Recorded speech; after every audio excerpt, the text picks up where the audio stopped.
नमस्कार, मैं विजयलक्ष्मी, सहायक आचार्य राजनीति विज्ञान, गौरी देवी राजकीय महिला महाविद्यालय अलवर।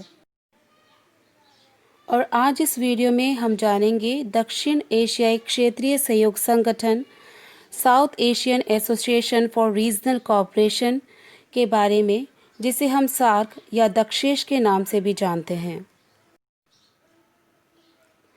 इस महत्वपूर्ण संगठन में दक्षिण एशिया के 8 सदस्य देश सम्मिलित हैं।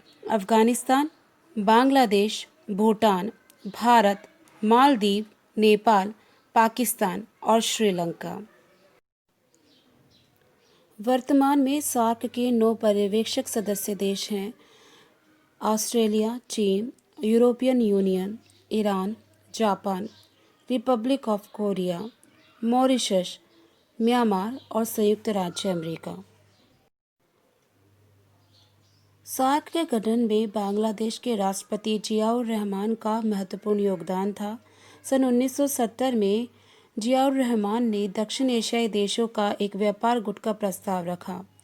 इस प्रस्ताव को 1981 में स्वीकृत किया गया और 1983 अंतर्राष्ट्रीय सम्मेलन में विदेश मंत्रियों के द्वारा इसे अपनाया गया और इसके उपरांत इसकी स्थापना 8 दिसंबर 1985 को भारत, बांग्लादेश, नेपाल, मालदीव, पाकिस्तान, श्रीलंका और भूटान द्वारा मिलकर की गई। सार्क का 14वां शिखर सम्मेलन अप्रैल 2007 को नई दिल्ली में संपन्न हुआ। ये सम्मेलन कई मायनों में बहुत विशिष्ट था। इसमें अफगानिस्तान को नए सदस्य के रूप में सार्क का 8वां सदस्य बनाया गया, तो साथ ही चीन, जापान, दक्षिणी कोरिया, संयुक्त राज्य अमेरिका और यूरोपियन यूनियन को पर्यवेक्षक के रूप में शामिल किया गया। दक्षिण एशियाई क्षेत्रीय सहयोग संगठन की स्थापना 8 दिसंबर 1985 को ढाका में सार्क चार्टर पर हस्ताक्षर के साथ की गई थी। सार्क के चार्टर में 10 धाराएं हैं। इनमें सार्क के उद्देश्यों, सिद्धांतों, संस्थाओं और वित्तीय व्यवस्थाओं को परिभाषित किया गया है। अनुच्छेद 1 में सार्क के उद्देश्यों का विवरण दिया गया है। सार्क के मुख्य उद्देश्य हैं: दक्षिण एशिया के लोगों के कल्याण को बढ़ावा देना और उनके जीवन की गुणवत्ता में सुधार करना। दूसरा, इस क्षेत्र में आर्थिक वृद्धि, सामाजिक प्रगति, सांस्कृतिक विकास में तेजी लाना और सभी व्यक्तियों को गरिमापूर्ण जीवन जीने का अवसर प्रदान करना तथा उनकी क्षमताओं को आकलन करना। तीसरा है दक्षिण एशिया के देशों में सामूहिक आत्मनिर्भरता को बढ़ावा देना और उसे मजबूत करना। साथ ही एक दूसरे की समस्याओं का मूल्यांकन, आपसी विश्वास और समझ को बढ़ावा देना। सदस्य देशों में आर्थिक, सामाजिक, सांस्कृतिक, तकनीकी एवं वैज्ञानिक क्षेत्रों में आपसी सहयोग और सक्रिय सहभागिता को प्रोत्साहित करना। अन्य विकासशील देशों के साथ सहयोग को मजबूत बनाना। समान हितों के मामलों में अंतर्राष्ट्रीय मंच पर आपसी सहयोग को मजबूत बनाना और अंतर्राष्ट्रीय एवं क्षेत्रीय संगठनों के साथ समान उद्देश्यों एवं लक्ष्यों के साथ सहयोग करना। चार्टर के अनुच्छेद 2 के अनुसार सार्क के मुख्य सिद्धांत बताए गए हैं, जिसमें सबसे पहला है कि संगठन के ढांचे के अंतर्गत सहयोग, समानता, क्षेत्रीय अखंडता, राजनीतिक स्वतंत्रता, दूसरे देशों के आंतरिक मामलों में हस्तक्षेप न करना और आपसी लाभ के सिद्धांतों का सम्मान करना। दूसरा सिद्धांत है, इस प्रकार का क्षेत्रीय सहयोग अन्य द्विपक्षीय एवं बहुपक्षीय सहयोग का विकल्प न होकर उसका पूरक होगा। और तीसरा है, इस प्रकार का सहयोग द्विपक्षीय और बहुपक्षीय उत्तरदायित्वों का विरोध नहीं करेगा या उसके साथ असंगत नहीं होगा। दक्षेश का कार्यक्षेत्र। सार्क का मूल आधार क्षेत्रीय सहयोग पर बल देना है। इसके अंतर्गत मानव संसाधन विकास एवं पर्यटन, कृषि एवं ग्रामीण विकास, पर्यावरण, प्राकृतिक आपदा एवं बायोटेक्नोलॉजी, आर्थिक व्यापार एवं वित्त, सामाजिक मुद्दे, सूचना एवं गरीबी उन्मूलन, ऊर्जा, परिवहन, विज्ञान एवं प्रौद्योगिकी और शिक्षा, सुरक्षा एवं संस्कृति और अन्य कार्यक्षेत्र भी निर्धारित किए गए।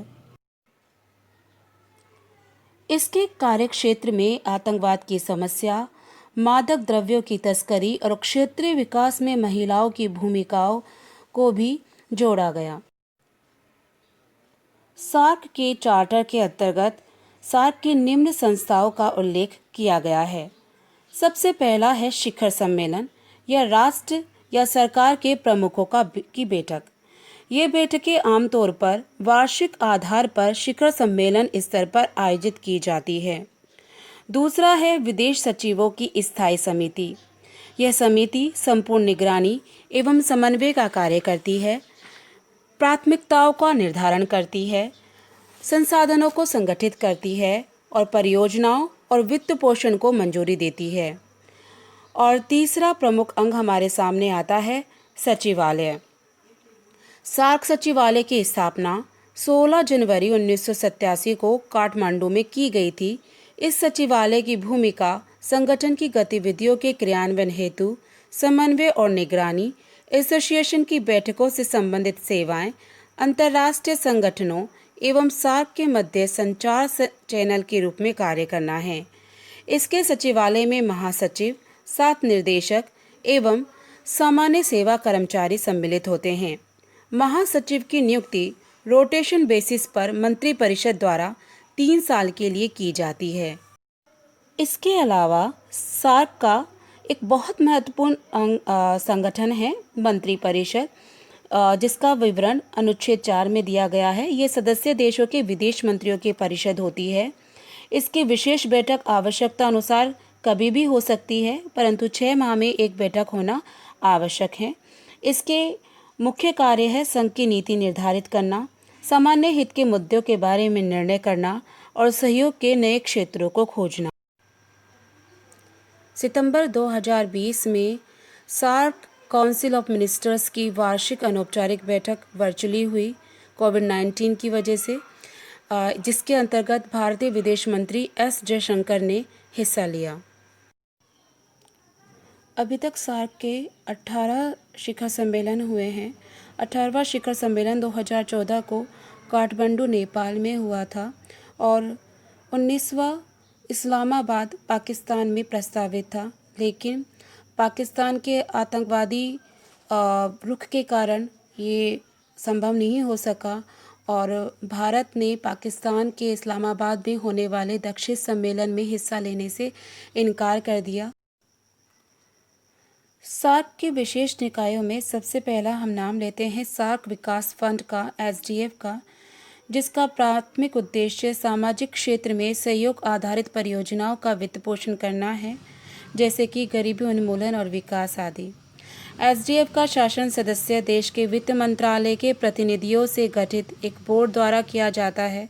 SDF की गवर्निंग काउंसिल बोर्ड के कार्यों की देखरेख करती है। दूसरा विशेष निकाय है दक्षिण एशियाई विश्वविद्यालय। भारत में स्थित दक्षिण एशियाई विश्वविद्यालय एक अंतर्राष्ट्रीय विश्वविद्यालय है।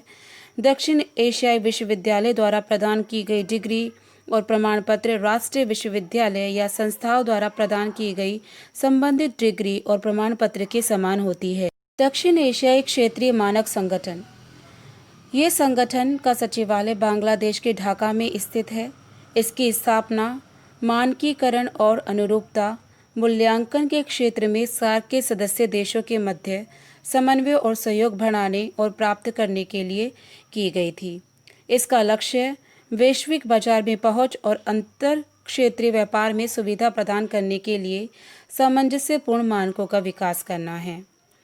इसके अलावा सार्क मध्यस्थता परिषद पाकिस्तान में स्थापित एक अंतर सरकारी निकाय है, जो कि वाणिज्यिक, औद्योगिक, व्यापारिक, बैंकिंग, निवेश और ऐसे अन्य संबंधित विवादों के उचित और कुशल निपटारे के लिए एक कानूनी मंच प्रदान करता है।